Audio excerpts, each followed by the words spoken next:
ઘરનો મોભ કહેવાય, તેવી જ રીતે આપણા ધારાસભ્ય આપણો એક મોભ છે કે મોભ આજે જેલમાં છે, મોભ વગર કેટલી તકલીફ પડે છે તે આપણે બધા જાણીએ છીએ. એટલે આપણી લડત અહીંયા પૂરી નથી થતી.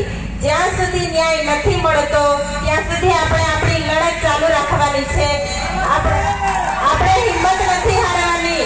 તમારી બધાની આ તાકાત છે કે તમે ન્યાય અપાવી શકો છો. જનતાની અદાલતમાં કોઈનું નથી ચાલતું, જનતાનું ચાલે છે, તે આપણે બધાએ જોયું છે. એટલે તમારો બધાનો સાથ સહકાર કાયમ મળવો જોઈએ.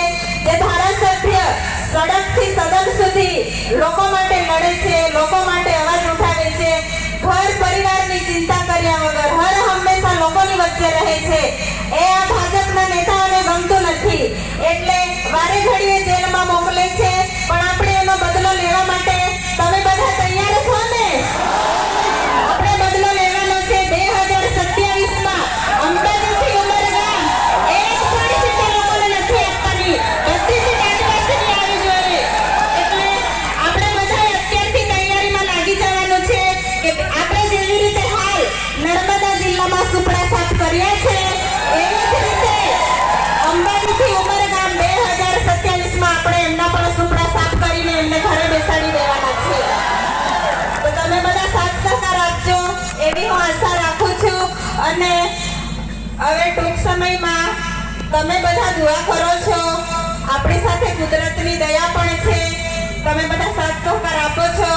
એટલે હું તમારી પાસેથી પણ આશા રાખું છું કે જ્યાં સુધી ન્યાય નથી મળતો ત્યાં સુધી તમે બધા મારા પરિવાર સાથે ઊભા રહેશો એવી હું આશા રાખું છું. અને જ્યાં પણ જરૂર પડે છે, જ્યારે પણ હું આમંત્રણ કરું છું, ત્યારે પણ તમે ઘરની ચિંતા કર્યા વગર પોતાનું ખેતીવાડીનું કામ છોડીને આવો છો, એ મારા માટે મને ખૂબ હિંમત આપે છે. એટલે આવી જ રીતે સાથ સહકાર આપો એવી હું આશા રાખું છું.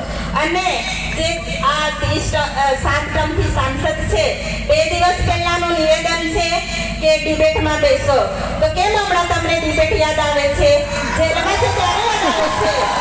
કેમ જ્યારે બહાર હોય ત્યારે કેમ ડિબેટમાં નથી બેસતા?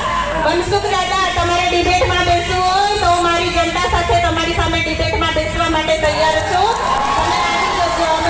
જનતા, અમારી જનતા અને અમે બધા તમારી સાથે ડિબેટમાં બેસવા માટે તૈયાર છે. તમે બધા સાથ સહકાર આપજો એવી હું તમારી પાસેથી આશા વ્યક્ત કરું છું. આટલું